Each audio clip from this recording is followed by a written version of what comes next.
জিনিস হলো এরা যে কার্যালয়গুলি খুলতেছে তার আগে আমার প্রশ্নগুলি বন্ধ করছিল কে? এটা কি বন্ধ করাটা জরুরি ছিল? কথাটা খেয়াল করেন।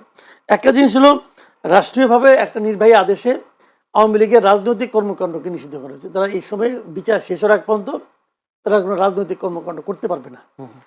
তো এটা তো গভর্নমেন্টের অর্ডার। এই কার্যালয়গুলিকে গভর্নমেন্ট বন্ধ করছে নাকি অন্য কেউ বন্ধ করছে? যদি অন্য কেউ বন্ধ করে থাকে তারা এটা অন্যায় করছে। আবার এটা খুললো কে? এমনও তো হতে পারে কার্যালয়টা আওয়ামী লীগের, কিন্তু সেটা একজনের কাছ থেকে ভাড়া নিছে, ঘরটার মালিক আরেকজন, সে তার ঘর খুলতে পারবে না? অবশ্যই পারবে। কিন্তু ওখানে যদি আপনি রাজনৈতিক স্লোগান দেন তাহলে আপনি এটা অন্যায় করেন। যে আইনে তাদেরকে তার কার্যক্রম স্থগিত করা হয়েছে এই আইনটা আমি পছন্দ করি না। আইনটা আমার কাছে মনে হয় এটা কালো আইন, এই আইনটা থাকা উচিত না। কিন্তু যতক্ষণ পর্যন্ত আইনটা থাকছে, যতক্ষণ পর্যন্ত এই আইনটা বাতিল না হচ্ছে, ততক্ষণ পর্যন্ত এই আইনটা মানা এই দেশের প্রত্যেকটা নাগরিকের উচিত।